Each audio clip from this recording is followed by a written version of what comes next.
जे कोणी इन्कम टॅक्सच्या कक्षेमध्ये येतात त्या सर्वांना सध्या इन्कम टॅक्स डिपार्टमेंटकडून मोबाईलवरती मेसेजेस येत असतील बघा. ज्या कुणाचं उत्पन्न वार्षिक 2.5 लाखाहून जास्त असेल ते सर्वजण इन्कम टॅक्सच्या कक्षेमध्ये येतात. आणि त्याच्याहून कमी जरी उत्पन्न असेल तरी झिरो आय टी आर का होईना भरायलाच हवा, जेणेकरून पुढच्या काळामध्ये कर्ज मिळवण्यासाठी त्याचा फायदा नक्कीच होईल. नव्याने योजना सुरू करण्यासाठी किंवा आहे त्या योजनांना पैसा पुरवण्यासाठी किंवा इन्फ्रास्ट्रक्चर डेव्हलप करण्यासाठी सरकारला जो काही निधी लागतो तो निधी या टॅक्स रूपाने सरकारकडे जमा होत असतो. आपल्यातील खूप सारे जण वेळोवेळी इन्कम टॅक्स भरून सरकारला जो काही महसूल देतात त्याच्यातून ते समाजाप्रती आणि देशाप्रती असलेलं त्यांचं कर्तव्य पार पाडत असतात.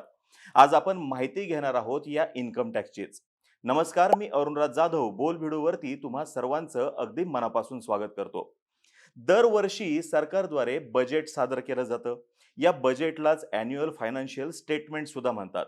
आता बजेटची सुरुवात तसं बघायला गेलं तर आपल्या घरापासूनच होते. घरामध्ये कोणती एखादी वस्तू घ्यायची असेल तर तुम्ही सर्वांनी अनुभव घेतला असेल, की घरातील वडील किंवा वडीलधारे जे आहेत ते सांगतात, की या महिन्यातलं बजेट नाही, पुढच्या महिन्यामध्ये बघू. याचा अर्थ काय? घरामध्ये पहिल्यांदा उत्पन्न किती आहे हे बघून त्याच्यानुसार खर्च कसा करायचा हे ठरवलं जातं. परंतु सरकारचं नेमकं ह्याच्या उलटं असतं बघा. सरकार सर्वप्रथम खर्च कसा करायचा हे ठरवतं आणि त्याच्यानंतर महसुलाचे विविध मार्ग सरकारद्वारे शोधले जातात. आणि हे महसूल मिळवण्याचे जे मार्ग आहे त्याच्यामध्ये एक येतो अप्रत्यक्ष कर आणि दुसरा जो असतो तो प्रत्यक्ष कर. अप्रत्यक्ष कर म्हणजे काय? जो दुसऱ्याच्या अंगावरती ढकलता येतो, दुसऱ्याद्वारे पे करता येतो. जसं की जी. आता जी सर्वजण भरतो आपण वेगवेगळ्या मार्गाने. म्हणजे कुठले तुम्ही कोणतंही बिल बघा, त्या बिलाच्या शेवटी खाली जी रक्कम ॲड केलेली असते आणि फायनल अमाउंट तुम्ही देत असता. म्हणजे काय? दुकानदार तुमच्या अंगावरती ते जी रक्कम ढकलत असतो. म्हणजे प्रत्येकजण अप्रत्यक्षरित्या हा कर देत असतो. दुसरा जो आहे तो प्रत्यक्ष कर म्हणजेच इन्कम टॅक्स जो आहे, जो स्वतःच द्यावा लागतो. दुसऱ्याच्या अंगावरती ज्याला ढकलता येत नाही त्याला प्रत्यक्ष कर म्हणतात. आणि या इन्कम टॅक्समधून सरकारला दरवर्षी जवळपास 5 ते 5.5 लाख कोटी रुपये महसूल रूपाने मिळतात. सरकारने यावर्षी इन्कम टॅक्स भरण्यासाठीची अंतिम मुदत जी इन्कम टॅक्स संदर्भातली ती 31 डिसेंबर दिलेली आहे. आणि इन्कम टॅक्स डिपार्टमेंटद्वारे एक नवीन सिस्टीम लॉन्च केलेली आहे. त्या सिस्टीमचं नाव आहे AIS, अॅन्युअल इन्फॉर्मेशन स्टेटमेंट. आता या नवीन सिस्टीमबद्दल चिंता करायला लावणारी गोष्ट अशी आहे किंवा आपल्याला माहीत नसलेली गोष्टी अशा आहेत, की याच्यामध्ये जवळपास 46 प्रकारचे वेगवेगळे फायनान्शियल ट्रान्झॅक्शन जे आहेत ते ट्रॅक करता येतात. यातले खूप सारे मला देखील आजच समजले. आपण बघूया त्यातले काही महत्त्वाचे फायनान्शियल ट्रान्झॅक्शन्स कोणते-कोणते येतात. ह्याच्यामध्ये इन्कम संदर्भात येतं, इन्व्हेस्टमेंट संदर्भात येतं आणि एक्सपेंडिचर संदर्भातले देखील ट्रान्झॅक्शन्स ट्रॅक होतात. सर्वप्रथम सॅलरी जो आपला पगार आहे तो. सॅलरी किती दिली गेली आणि त्याच्यातून तुमचा इन्कम टॅक्स जो आहे हा किती डिडक्ट केला गेला हे या AIS सिस्टीमवरती दिसतं. तुमचं पॅन अंडर येणाऱ्या सर्वच्या सर्व गोष्टी इथे दिसतात. AIS मध्ये दिसणारी रक्कम ही तुमची ग्रॉस सॅलरी असते. म्हणजे कोणत्याही पद्धतीची कटिंग न होता दिसणारी जी सॅलरी आहे ती ग्रॉस. ग्रॉस आणि नेट हे आपण मागे आपल्या एपिसोडमध्ये समजून घेतलेले आहे. ITR फाईल करताना आपण या संदर्भातला क्लेम करू शकतो. नंतर क्रमांक 2 ला येतं ते म्हणजे तुम्हाला भेटलेलं भाडं, रेंट रिसीव्हड. वेगवेगळ्या मार्गातून जे काही भाडं तुम्हाला मिळतं ते देखील याच्या अंडर येतं. 50,000 किंवा त्याहून अधिक भाडं जर का तुम्हाला प्रति महिना मिळत असेल, तर ते या सिस्टमवरती रिफ्लेक्ट होणार. आणि क्रमांक 2 तुम्ही जर का तुमचा पॅन नंबर तुमच्या भाडेकरूला दिला आणि त्या भाडेकरूने तुमचा हा पॅन नंबर तो ज्या कंपनीत कामाला आहे तिथे जर का जमा केला कशासाठी? HRA एक्झम्पशनसाठी, तर ते देखील तुमच्या सिस्टमवरती रिफ्लेक्ट होणार. तुमच्या अकाउंट अंडर हे सर्व गोष्टी रिफ्लेक्ट होत राहणार. क्रमांक 3 ला येतं तुमच्या अकाउंटवरती असलेला बॅलन्स. सेव्हिंग सोडून तुम्ही जी काही इतर खाती काढलेली आहेत, समजा तुमचं रिकरिंग डिपॉझिट संदर्भातलं खातं आहे, तर ते या AIS सिस्टमवरती रिफ्लेक्ट व्हायला लागतं. बँक अकाउंट्स जे आहेत तुमचे ज्याच्यावरती आर्थिक वर्ष संपता-संपता 50,000 हून अधिक जर का रक्कम शिल्लक असेल, तर ते तुमच्या ह्या AIS सिस्टममध्ये दिसतं आणि बँक ही सर्व माहिती इन्कम टॅक्स डिपार्टमेंटला देत असते. त्याच्यामुळं गव्हर्नमेंटला काही समजत नाही किंवा त्यांना थोडी लक्षात येणार आहे असं तुम्ही काही गृहीतक करून घेऊ नका. क्रमांक 4 ला येईल बघा कॅश डिपॉझिट्स. करंट अकाउंटवर तुम्ही जे काही कॅश डिपॉझिट कराल ती ही ए-आय-एस सिस्टमवरती दिसणार आहे. नंतर कॅश विथड्रॉवल्स. तुम्ही जे काही करंट अकाउंट आहे तुमचं, चालू खातं ज्याला आपण म्हणतो, चालू खात्यावरून काढलेली सर्वच्या सर्व रकमा किंवा हे सर्व व्यवहार जे आहेत ते देखील या ए-आय-एस सिस्टमवरती रिफ्लेक्ट करतात. नंतर पुढच्या क्रमांकाला येतं डेबिट कार्ड किंवा क्रेडिट कार्ड. तुम्ही घेतलेलं त्या आर्थिक वर्षातलं कोणतंही क्रेडिट कार्ड आणि त्या क्रेडिट कार्डद्वारे केलेले व्यवहार जे आहेत हे या ए-आय-एस सिस्टमवरती दिसणार आहेत. नंतर डिव्हिडंड ज्याला आपण लाभांश म्हणतो. सपोज तुम्ही शेअर्स घेतले, इक्विटी शेअर्स आहेत किंवा म्युच्युअल फंड्स आहेत, याच्यावरती तुम्हाला जो काही लाभांश भेटतो, डिव्हिडंड जो काही भेटतो, तर या सर्वांचं देखील त्याच्यावरती रिफ्लेक्शन तुम्हाला दिसतं. याच्याशिवाय जर का कंपनीने काही टॅक्स डिडक्ट केला किंवा म्युच्युअल फंड हाऊसेसने काही टॅक्स डिडक्ट केला, तर तो देखील त्याच्यावरती रिफ्लेक्ट होत राहतो. सेव्हिंग्ज अकाउंटवरती जो काही तुम्हाला दर वर्षाला व्याज भेटतं, जे काही इंटरेस्ट तुम्हाला भेटतो, इंटरेस्ट तुम्हाला भेटलेला पेड आणि क्रेडिटेड ह्या दोन्ही गोष्टी त्या आर्थिक वर्षातल्या ह्या देखील इन्कम टॅक्सच्या कक्षेमध्ये येतात. आता सर्वात महत्त्वाची गोष्ट परत एकदा सेव्हिंग अकाउंटवरती मिळालेलं व्याज जे आहे हे इन्कम टॅक्सच्या कक्षेमध्ये येतं. सेक्शन 80 टी-टी-ए तुम्ही याच्यामध्ये ₹10,000 पर्यंतचे डिडक्शन जे आहे ते क्लेम करू शकता. आता सीनियर सिटिझनसाठी ही सुविधा उपलब्ध नाहीये. कुठली? जे काही सेव्हिंग्जवरती इंटरेस्ट भेटतं ते सीनियर सिटिझनसाठी उपलब्ध नाही.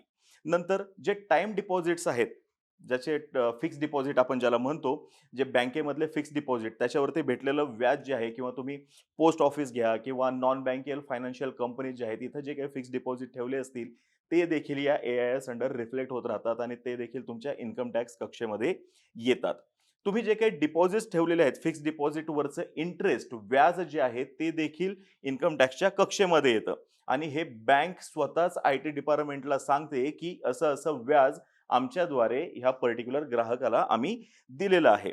फिक्स्ड डिपॉझिटवरती तर टॅक्स हा द्यावाच लागणार आहे आणि सेक्शन 80 टी-टी-बी अंडर ₹50,000 पर्यंत सीनियर सिटिझन्सला डिडक्शन क्लेम करता येऊ शकतं. या ठिकाणी सीनियर सिटिझन्सला क्लेम करता येईल, हे लक्षात घ्या. आता पुढचं जे महत्वाचं आहे, purchase of securities and units of mutual funds. Mutual fund जर का तुम्ही घेत असाल किंवा म्युच्युअल फंड जर का तुम्ही विकले, तर त्याच्यावरती देखील तुम्हाला कॅपिटल गेन टॅक्स हा द्यावाच लागतो आणि तो इन्कम टॅक्स अंडर येतो.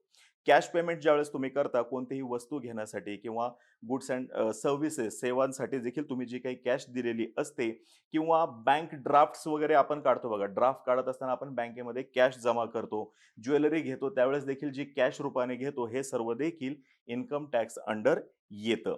आणि तुम्हाला इन्कम टॅक्सचा रिफंड जो भेटतो, रिफंडवरती देखील जे व्याज आहे, त्या व्याजावरती देखील तुम्हाला इन्कम टॅक्स हा द्यावाच लागतो. म्हणजे तितक्या लेव्हलचं ते असेल तर. तर ह्या महत्त्वाच्या गोष्टी ज्या आहेत, ज्या सामान्यांशी संबंधित आहेत, इतक्या साऱ्या गोष्टी ह्या इन्कम टॅक्स अंडर येतात. त्याच्यामुळे जर का थोडंसं दुर्लक्ष झालं असेल ऐकताना, तर परत एकदा हे सगळे 14-15 पॉइंट जे आहेत, परत एकदा तुम्ही ऐकणं गरजेचं आहे.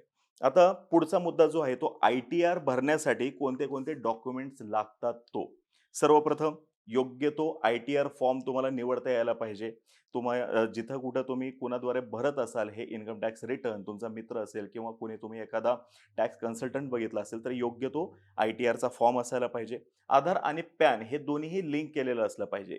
येणाऱ्या काळामध्ये ह्या दोन्ही गोष्टी जर का लिंक नसतील, तर तुमचा पॅन जो आहे तो इनऑपरेटिव्ह होईल. ज्यावेळेस तुम्ही हे लिंक कराल त्यावेळेसच तो परत ऑपरेटिव्ह होईल. जर का तुम्ही सॅलरीड एम्प्लॉईड असाल, म्हणजे पगार भेटत असेल तुम्हाला, तर तुमचा पॅन पाहिजे. त्याशिवाय फॉर्म 16 पाहिजे आणि क्रमांक 3 प्रत्येक महिन्याच्या तुमच्या सॅलरी स्लिप्स ज्या आहेत त्या देखील लागणार आहे. याशिवाय तुमचं त्या आर्थिक वर्षातलं बँक स्टेटमेंट हे देखील फार महत्त्वाचं आहे. तुम्हाला जर का तुमचे फिक्स्ड एफ-डी जे आहेत त्याच्यावरती भेटलेलं व्याज जे आहे या संदर्भातल्या पावत्या देखील गरजेच्या आहेत. टी-डी-एस सर्टिफिकेट सगळ्यात महत्त्वाचं. TDS tax deducted at source, म्हणजे खूप साऱ्या जणांचा पगार जो आहे तो कंपनी जी आहे पगार देतानाच त्याच्यातून टॅक्स कट करत असते. तर ते सर्टिफिकेट एक लागतं. जर का सेक्शन 80 अंडर तुम्ही केलेल्या इन्व्हेस्टमेंट्स असतील, तर ते देखील गरजेचं आहे. पी-पी-एफ घ्या, एल-आय-सी घ्या, हे सर्व तुमच्या सोबत असायला हवं. पी-एफ डॉक्युमेंट्स, मुलांच्या शाळेच्या भरलेल्या फीच्या पावत्या, तुमच्या लाईफ इन्शुरन्स संदर्भातल्या पावत्या जर का असतील, होम लोन्सच्या ज्या पावत्या असतील त्या देखील तुम्ही सोबत ठेवायला पाहिजे. जर का ए-टी-सी अंडर तुम्हाला काही अमाउंट क्लेम करायची असेल, तर ती क्लेम करता येऊ शकते. परंतु 1.5 लाखापेक्षा जास्त असेल, तर ते क्लेम करता येणार नाही. मॅक्सिमम सॉरी 1.5 लाखापर्यंत तुम्ही क्लेम करू शकता.